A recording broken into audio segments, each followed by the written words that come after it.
Hello, everybody. I'm Steve Andrews, also known as the Bard of Ely, and this is the Saving Mother Ocean podcast. And on these podcasts, I talk to activists, and activists come in very many forms, including singer-songwriters, which I am myself. And today, I am absolutely delighted to have another singer-songwriter who goes by the name of Stephen Friedland and also known as Brute Force.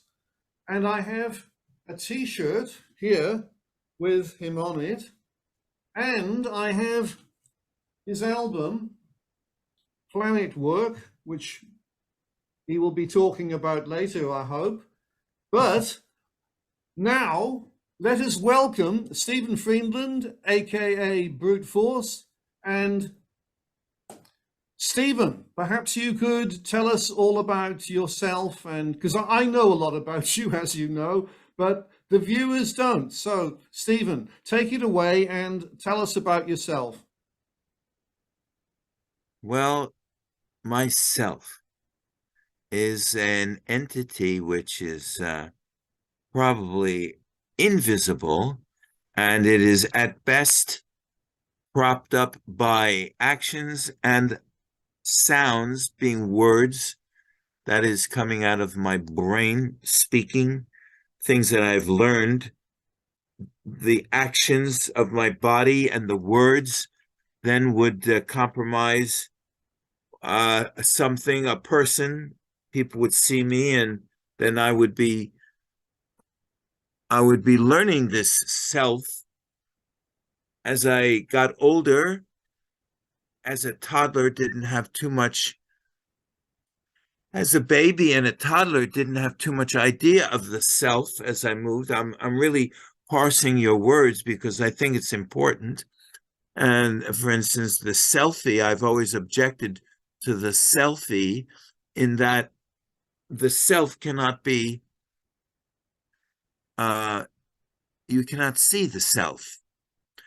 But I know what you mean. That you mean, generally speaking, tell me about yourself. And I don't want to get any ways or fashion uh super esoteric or too spiritual about that. But I do think the self is in this spiritual category. It's in the realm of spiritual reality, and it's a function of I would think the mind. It's probably something in the mind, all the different elements that we gather together, the physical and the non-physical, are separated out somehow, some way. All the sounds that we learn, the words that we learn are categorized, and we learn how to put all that together. And indeed, putting it all together is a function also of the self, but further back would be an element in the mind, which does contain lots of other stuff, the all of the stuff that we call things, the hard substances that we approach and try to change. And but this is not the answer that you were asking me. Myself, I'm a singer-songwriter. I live in New York City.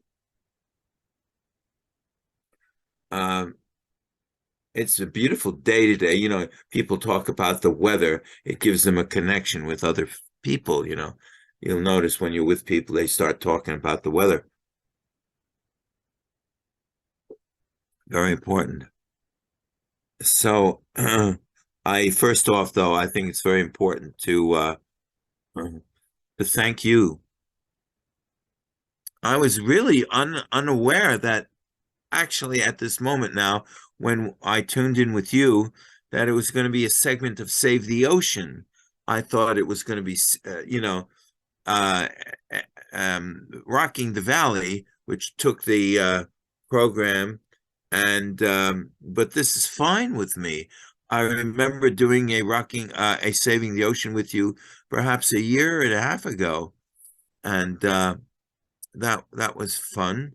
Uh, my relation to the ocean is uh, very strong. I'm feeling very connected with the water. 80% is they quote unquote say is part of your body is water. We are born of the sea. If you go back far enough, you will have some form coming out of the sea onto land, whether or not it was an amphibian. Steve, you will definitely have studied this in your life, being such a scientist also, how life has crawled out of the ocean. And you would have, I know, Steve Andrews, gotten into the,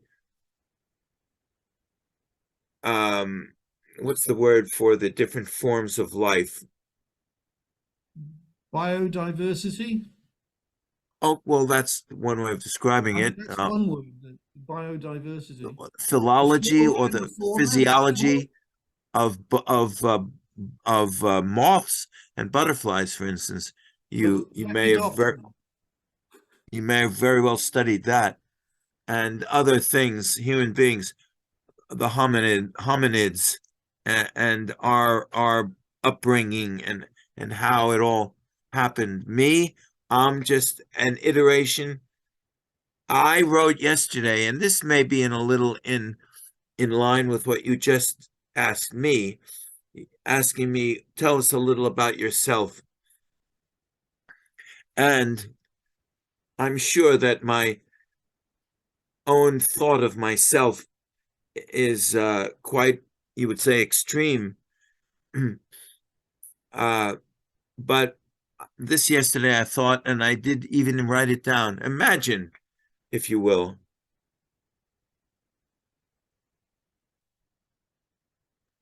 imagine that you are a spark.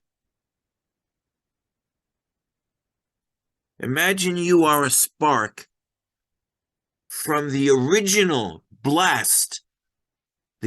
blast, which caused it all, which you are, which I am. There is in me, and I would say in all of us, a spark which is related to the original blast, which caused, the primordial beginnings of the universe. I mean, where are we now? Where we have another telescope, the one that came after the Hoyle telescope after the Hubble, which is looking further out into. We all are there in our mind. We are there, and now I think the great space mission carried out by countries that have free marketplaces. Well, you can't really politicize that because both China and Russia are well, the freedom. Myself, you're asking me, what about yourself? I feel like I'm a free person. I feel I have liberty. I feel I can go anywhere. I can do anything within the realms of law and order if I should travel. But here in my own little castle in New York City, I am a free entity. I, uh, uh yeah, I'm a singer-songwriter. I perform. I think when I perform, I'm at my best, really. And I had a great concert this 26th of February, in which I finally did what I couldn't really do for the whole pandemic, that's for sure. And that's just get on a stage, being solo on a stage, and just do everything that I do, which is both sing my music and perform comedy bits, B-I-T-S. There's physical comedy bits, such as, such as now the seat upon which I'm sitting, is vinyl, where you can't sit. So I'm not. Sorry, I play vinyl seat. I play percussively. I play a seat percussively, and I also play my eyebrows. This is a physical comedy bit, and I play the chair percussively. I play my eyebrows.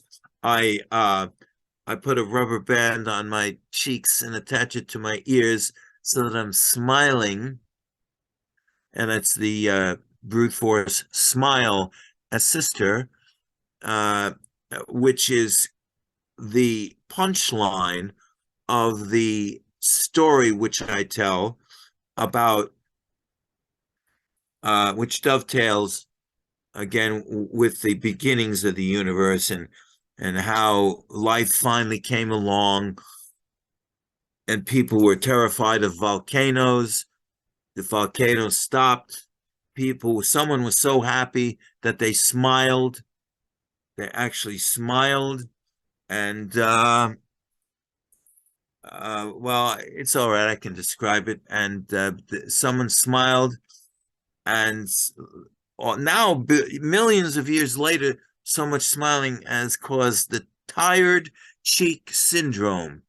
And the tired cheek syndrome, however, can be cured. I have cured it with the brute force smile assister, and I put that on a rubber band, usually two rubber bands interlocked, and then I tie it on here, and my face is contorted into a smile, and that is a feat. And I just stand there like very proud, very proudly wearing my Friedland smile or brute force smile as sister. So, but identity there was Steve Friedland brute force.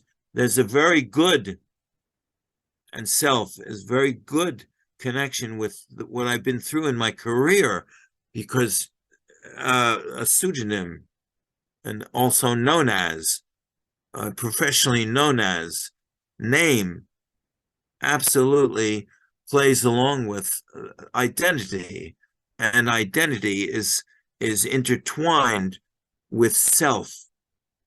So I would have been in a different place. I would have been getting different recognition at the beginning had I recorded as Stephen Friedland rather than brute force, because brute force, already now I'm conditioning the mind of the viewer or the listener. So as Stephen Friedland, I would have instantly been seen as a Jew, a white young man. The publicity would have been different, absolutely different about me. And Columbia at that time paid very little attention to me as Stephen Friedland because I led them there. I led them to brute force, and I followed right along. But my management was nowhere, nada, zilch, no management. I was making the decisions. So you see, brute force came out of the self as a very guarded person, see, shielded, perhaps very aggressive. Get it? Brute force.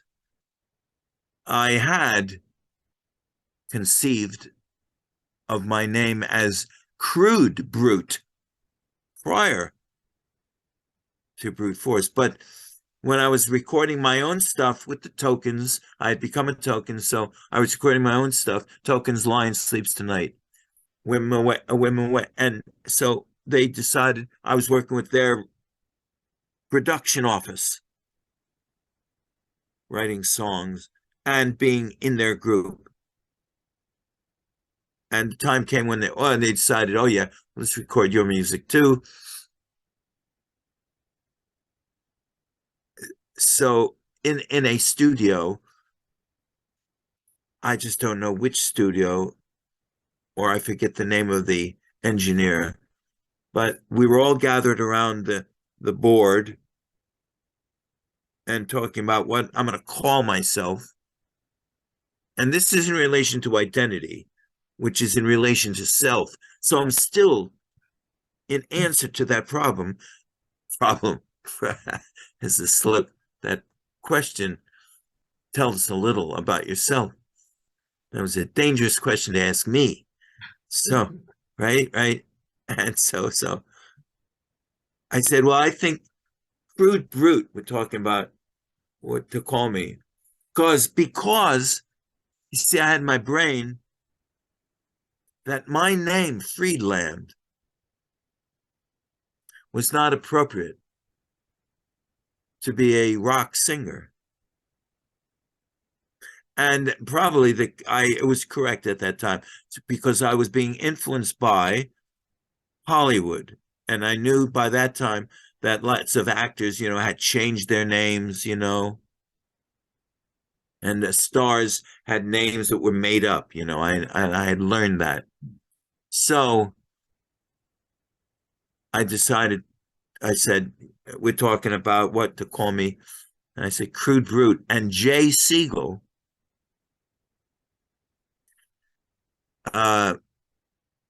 he blurted out, Brute Force. Jay Siegel is the lead singer. That guy. He blurted out, Brute Force. And that was the beginning of that name. But I also like to exercise, about me, a little about myself. As in my older age now, as you get older, now I'm 82 years old. Imagine you have to keep exercising. You have to keep the body. If you don't use it, you will lose it. I must agree. I do like a bit of a walk every day, and my late father, he got as far as 98, and he used to walk every Wow. day. So the exercise is important. What I wanted to come in on there was you were talking about the name Can and you change. make yourself louder? Try and make myself louder. Yeah, I can try. I was just going to say, I was coming in on, you were talking about changing your name. And I was thinking actually about Bob Dylan, because Bob Dylan changed his name from, Robert Zimmerman to Bob There Dylan. you go. And I believe you actually met Bob Dylan at one point. Well, I met them both, Bob Dylan and Bob Bob Zimmerman. Zimmerman. And so I guess that sounds very German and or Jewish. I don't know if he's Jewish, but I did meet Bob, and it was a very pleasant meeting um, in a studio at Columbia Records, 53rd Street, I believe, in New York City. And we were introduced. I was introduced to Bob. He was introduced to me by a fellow by the name of Alan Cooper. Alan Cooper is very talented. I think he's thinner than you are, which is almost impossible. And he's still alive, I believe. He's living up in New England, I think. And he did Lynyrd Skynyrd. He did he worked with the band, I believe. He worked with the Blues Project, very well-known blues musician and keyboardist for Dylan, keyboard player for Dylan Sessions. Amazing guy. So and we became friends, and he even played on one of my demos, I remember. Um um Al Cooper asked me to come with him down to a studio. We happened to be together at Columbia Studios. And he said, I want you to meet Dylan. And so we walked into a studio, one of the many at this huge skyscraper. And it was dark. It was not lit by artificial means. Uh, it was shadowy, in other words. There was very little light. And Bob Dylan had a guitar on. It was just, like perfect, right? I was thinking, say, he was wearing a guitar. He had a guitar on.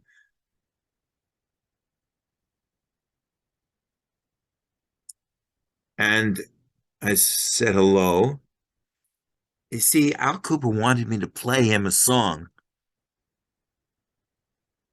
which is on, I believe it's on the Bar None compilation, which is the reissue of the I Brute Force. Um, which is a reissue of the I Brute Force album. So, but I'll just do a little of it because I know it's not coming out great. I love to hold you. Al Cooper wanted me to play this song for Bob Dylan, and I sit down at the piano, and I'm actually doing this now. I love to hold you in my arms, my baby. I love to hold you and your charms, my baby. I find this annoying. I, oh, brave, find this annoying, boo. And so the song goes on to have a million different parts of it, all really mimicking and making fun of a love song in a way, uh, very sanguine love song. So I met him, and so I finished the song, and I can remember him saying, and these are the only two words Okay. that he said in relation to that visit. He went sort of like, good. And that And was it. that was it. Good. So, I didn't press the guy or anything like that. And I didn't use that as any sort of a entree for anything. I did go to a concert of his up in Massachusetts once. And I even shied away from sending a little note saying, Brute Force, may I come in and say hi to you? So, I think, so yeah, Bob Dylan, it was great. Certainly did meet that guy, and you know, he's up there with Zeus, in the pantheon of rock music. Well, He's right there with Zeus. I got to agree. I'm actually going to see him in Lisbon in June. He's playing Lisbon here in Portugal, so Oh, I got to see him. And what I wanted to talk to you about now is that this show is supposed to be about activism. And I'm not going to ask you what does activism mean to you, but I actually think that this album of yours, yes. Planet Work, is a form of activism. Oh, thank you. Um, Perhaps you would just like to share with the viewers about the Pledge of Allegiance and about Planet Work. Thank you very much. Give me 10 seconds. All right, that was it. 10 seconds. It's all summed up. It's all summed up, of course. It's all summed up in what you have on your wall right I've got there one on my is wall there. Yeah. that's right. we got the poster, the Pledge of Allegiance. I pledge allegiance to my planet and to the universe all around and within me, one spirit, indivisible, with eternity for all. Wow. So there's a lot in that, and it's on the level of activism. I would say that the inclusion of the word planet definitely makes it an activism thing, and it makes it a very ecological uh, statement, the Pledge of Allegiance to the planet, because if people do sincerely pledge allegiance to the planet, then they're paying attention. And if you pay attention, you're going to make your trains much safer, number one, and you will not have a train blowing up in a little town in Ohio. And you will not have vinyl chloride seeping into the earth. Now,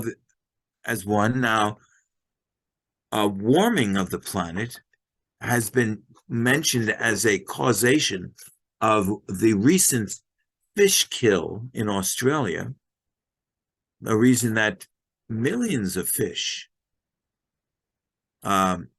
just died and floated to the top. They're still working on the causation of that, but the pollution is rather well known to everybody.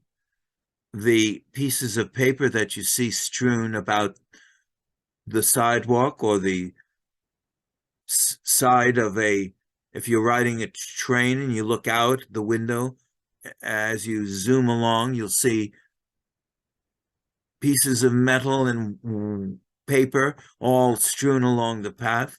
A roadway, if you look out the window, you'll see pieces of metal, cans, glass, paper at the side of the road, all thrown out by people who just have this, that thing is, throw it away. It's not mine anymore, not my problem.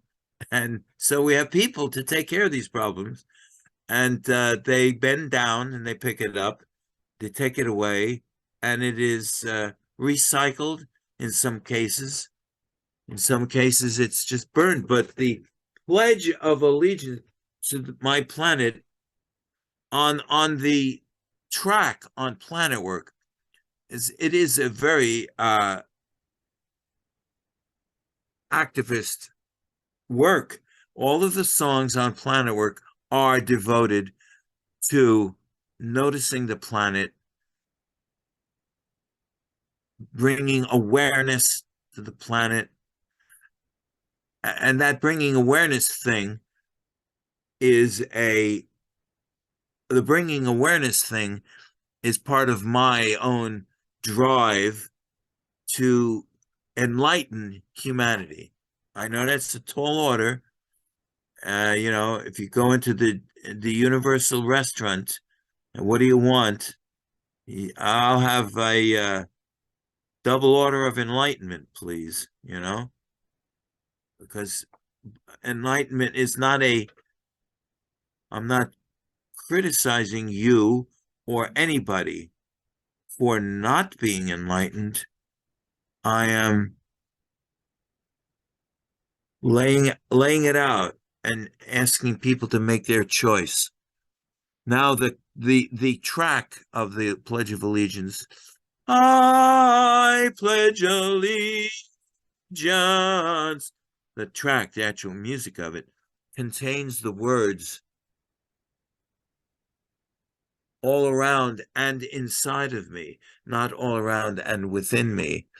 And I still must now have a poster. I still must update my poster because the poster has my original and within me. But that's more proper than and inside of me. talking as a writer now. The words which a listener focuses on and inside of me is more gutsy than and within me. But it's more powerful, I do believe. So I use that I sang it that night that I was recording it, and it was a while before I knew there was a difference between. So I'm working on that too. But the important thing about Pledge of Allegiance is so beautiful. And the activism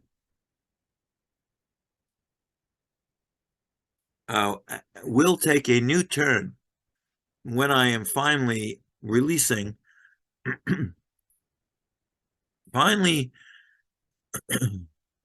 releasing a video of the Pledge of Allegiance to the planet, on which I collaborated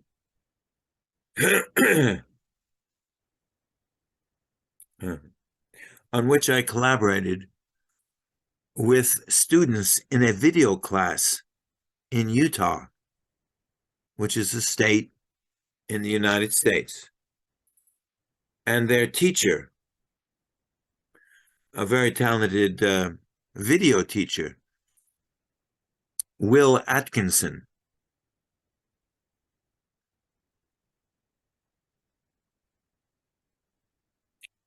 McAllister, Will McAllister. And he and I got together, and then he got together with his class of students to make a video. And now we're in post-production. I'm so happy to have this done. And that's very good for the activism, because though people may listen to the Pledge of Allegiance, right?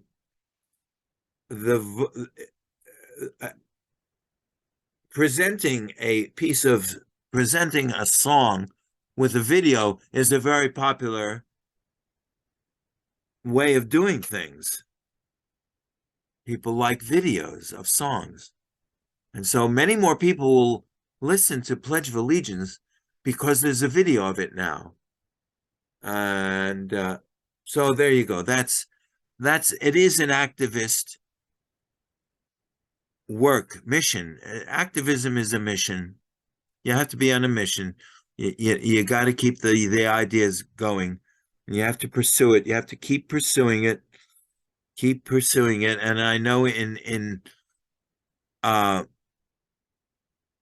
you have your mind, Steve Andrews, on both the plant and the animal world as far as this goes. You're very conscious of that, of species which are being absolutely decimated as we speak, without any real caring, So how do people do it? Well, there are these guys that invented the method of cleaning up the ocean, and they're out there now cleaning up that big, huge area in the Pacific, west of California, in the Pacific. I understand is an area of plastic which is like the size of Texas.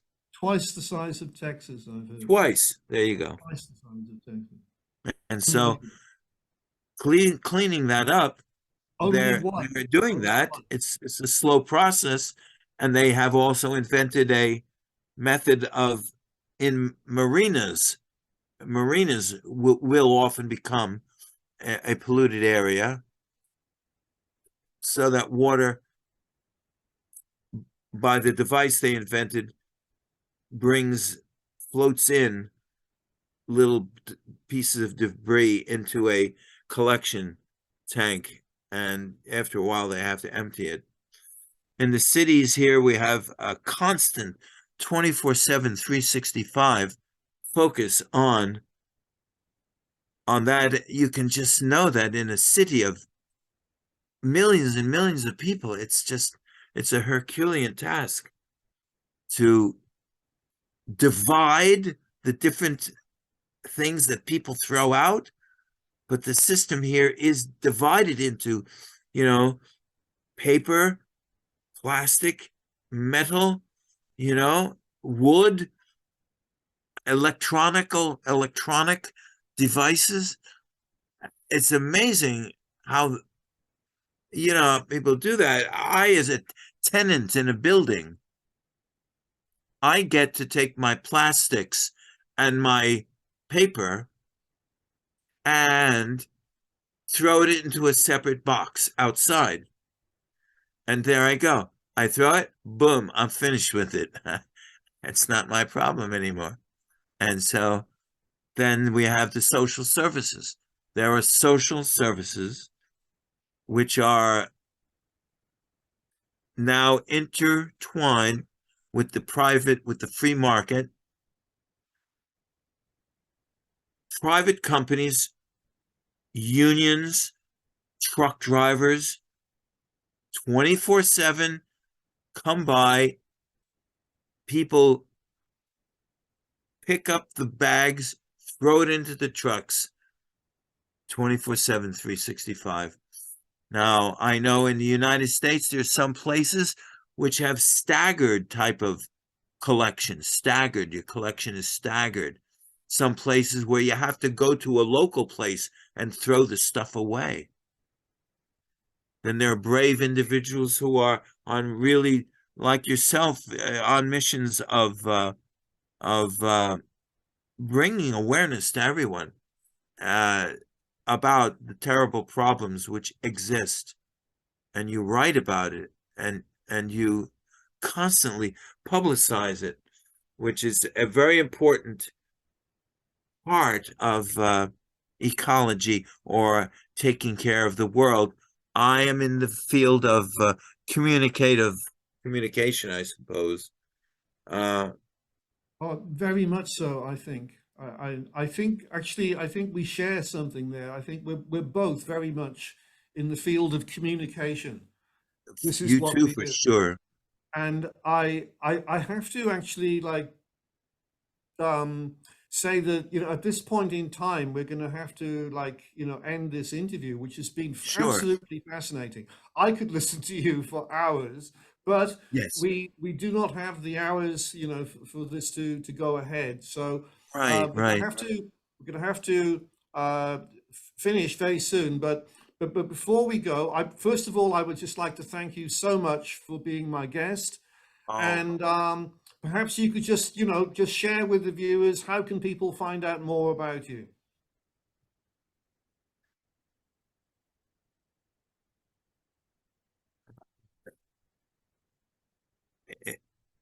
it, it's you're using me on you're having me on your program, which is an honor for me. Thank you. Thank you. Uh, Brutes, Brutes, as in Sam, F as in Frank, ORCE, brutesforce.com /confections /Hare Krishna, because I was in the movie Ghostbusters, and so there's a picture of me, but that will bring you into the website brutesforce.com. There are lots of other people that are using that word, but you see, I have the classification as far as entertainment goes, as far as songwriting goes, being a composer, being a vocalist. But there are other brute forces that are into the technological manufacturing field, the game field. I think Microsoft has a lot of brute force games. There are some electronic companies that have products named brute force. There are some plastic product manufacturers that produce a brute force, a brute waste paper basket. But uh, that's one website, brutesforce.com. And then the other is the http://http://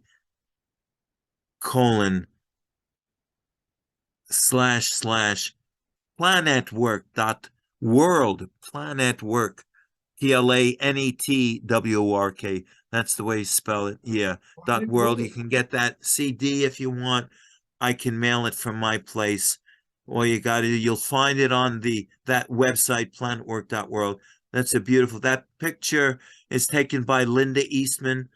I mean, God bless her soul, when she took a photo session of me at Columbia, and it's a splendid, the artwork. I'm in love with the artwork on this Let's CD, right? show the camera all of the Thank you so much. Yeah. artwork. And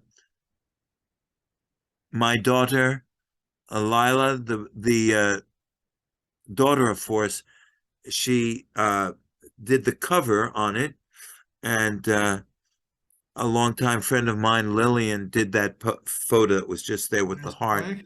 Yeah, and they're so the album, I should say, and the Pledge of Allegiance has in it a chord structure, which I, in my lifetime, have evidently learned from.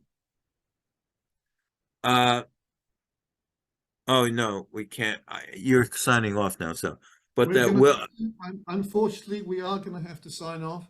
yes. Um, and I will actually see you later, but Oh, I'm going good.